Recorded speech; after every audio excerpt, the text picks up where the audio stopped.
పరిపాలించిన జాతిపిత మహాత్మా గాంధీ గారి 155వ జయంతి సందర్భంగా, అదేవిధంగా స్వాతంత్ర పోరాటంలో ముందుండి పోరాడి మన దేశానికి 2వ ప్రధానమంత్రిగా పనిచేసి జై జవాన్ జై కిసాన్ అంటూ ఈ దేశ ప్రజల్లో చైతన్యం రగిలించిన స్వర్గీయ లాల్ బహదూర్ శాస్త్రి గారి ముస్తఫా సార్ గారికి, ఏవో రవికుమార్ గారికి, ఇతర బోధనేతర సిబ్బందికి ఈ కార్యక్రమంలో పాల్గొంటున్న హృదయపూర్వక నమస్కారాలు.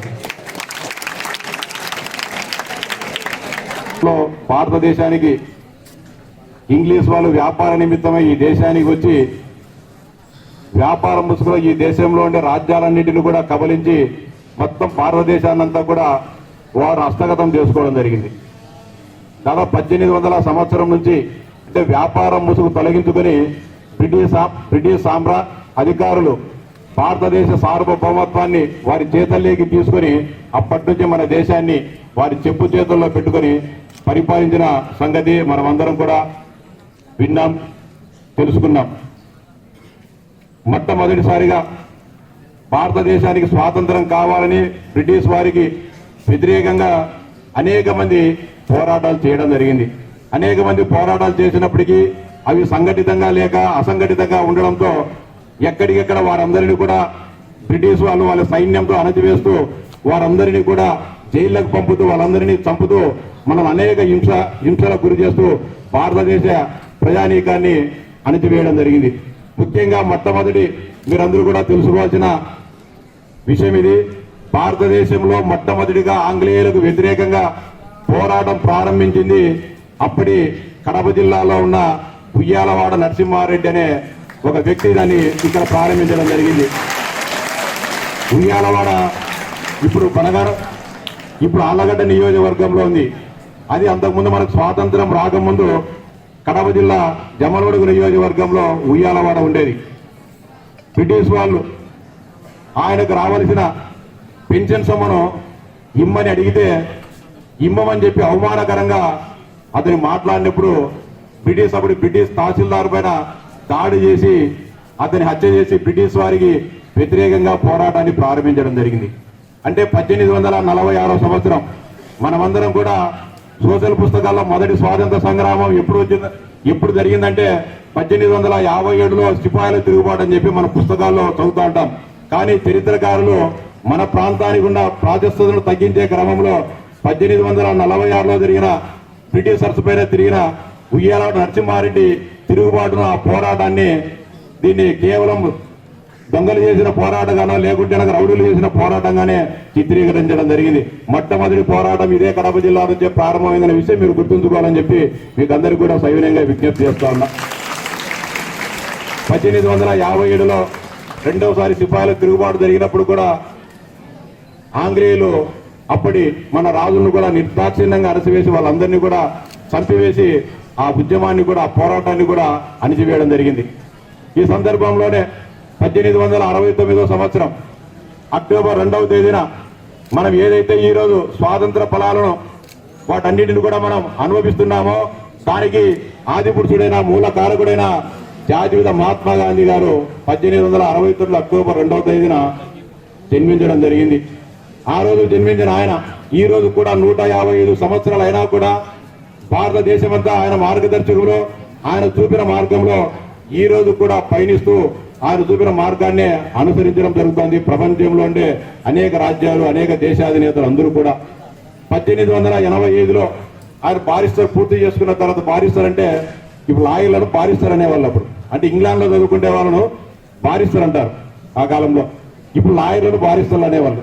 ఆయన లా పూర్తి చేసుకున్న తర్వాత తెలుపు నలుపు, తెలుపు వారికి అయితే అధికారాలు ఎక్కువ ఉంటాయి, వాళ్ళకి సౌకర్యాలు ఎక్కువ ఉంటాయి, ప్రభుత్వం వాళ్ళకి అనుకూలంగా ఉంటుంది.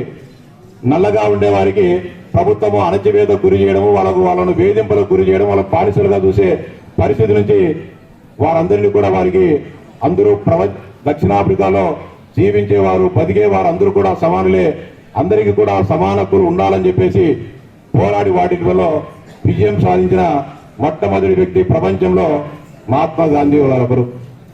మనం అనేక రకాలైన ప్రపంచంలో అనేక రకాల ఉద్యమాలు చూసాం, పోరాటాలు చూసాం, ఇప్పుడు కూడా చూస్తూ ఉన్నాం.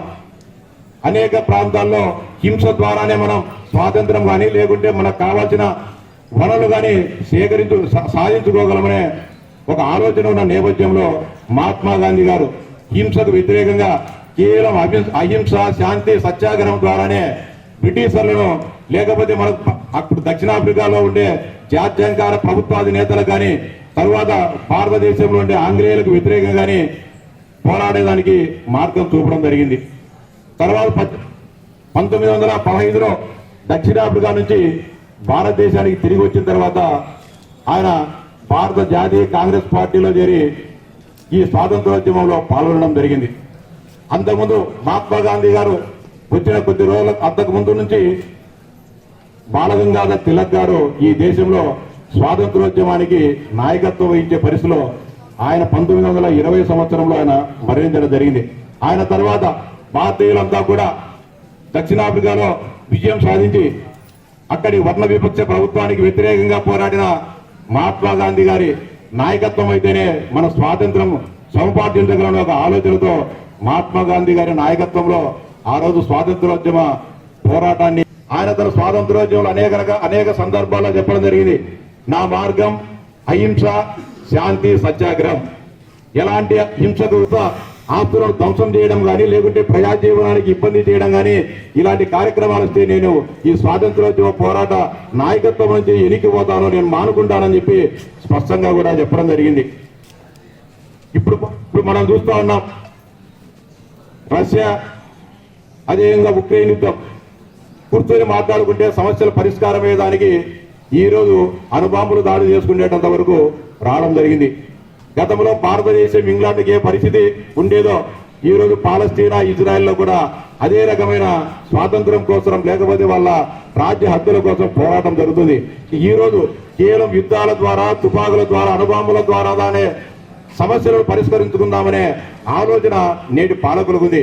కానీ మహాత్మా గాంధీ గారు ఆ రోజు ఆలోచించారు, హింసాత్మక పద్ధతులకు పోతే భారతదేశానికి మరో 200 సంవత్సరాలను కూడా స్వాతంత్రం రాదనే ఒక ఏకైక ఆలోచనతో ఏకైక దీక్షతో అందరినీ కూడా ఒప్పించి శాంతియుత పద్ధతుల ద్వారానే అహింసా పద్ధతుల ద్వారానే భారతదేశానికి స్వాతంత్రం తీసుకొని వస్తానని నమ్మి దానిని సాధించిన మహనీయుడు మహాత్మా గాంధీ గారు. అనేక సందర్భాల్లో ఆయన బాల్యంలో ఆయన చరిత్ర మనం చూసినప్పుడు కూడా చిన్నతనంలో కూడా మన మాదిరే ఆయన కూడా అగతాయి పనులు చేసి వాళ్ళ తల్లిదండ్రుల చేత కానీ లేకుంటే చదువు చెప్పే టీచర్ల చేత కూడా చీవాట్లు తినడం జరిగింది. ఆయన దొంగతనం చేశారు. ఆయన వయసుడైనా కూడా నేను బలాఢ్యునిగా ఉంటేనే బ్రిటిషర్స్కు వ్యతిరేకంగా నేను పోరాడగలనని చెప్పి మాంసాన్ని కూడా తిని లావు కావాలని చెప్పేసి ఆ ప్రయత్నం కూడా చేయడం జరిగింది. అనేక రకాలైన అవలక్షణాలతో ఆఖరుకు అన్ని కానీ తెలుసుకొని ఇవన్నీ కూడా నేను చేసే నా ఆలోచనలు తప్పు, నేను చేసే కార్యక్రమ పద్ధతులు తప్పు అని చెప్పేసి వాటన్నిటిని కూడా ఆలోచించి వాటన్నిటిని కూడా మానుకొని ఆ రోజు నుంచే సత్య అహింస మానవత్వం మంచితనం అనే ఒక మార్గాన్ని ఆయనంతగా ఆయనే స్వీకరించి ఈ దేశానికి నాయకత్వం వహించడం జరిగింది. అంతేకాకుండా 1927 సంవత్సరంలో సైమన్ కమిషన్ భారతదేశానికి రావడం జరిగింది. అంటే భారతదేశంలో పరిపాలన ఏ విధంగా ఉండాలా, భారతీయులకు అప్పుడుంటే భారతీయులకు ఏ విధమైన హక్కులు కల్పించాలనే దానిపైన బ్రిటిష్ పరిపాలకులు సైమన్ అనే అధికారిని 1927 సంవత్సరంలో పంపించడం జరిగింది.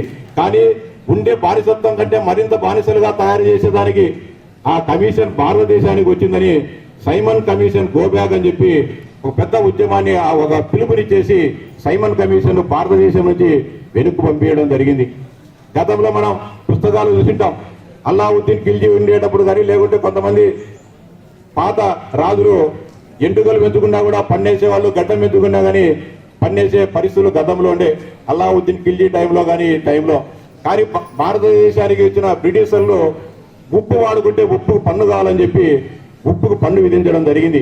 భారతదేశంలో మా నీళ్లతో మా ఉప్పు నీళ్లతో మేము ఉప్పు పండించుకుంటా ఉంటే మేము ఉప్పుకు పన్నెందుకు కట్టాలని చెప్పి మహాత్మా గాంధీ గారు దండి సత్యాగ్రహాన్ని చేయడం జరిగింది.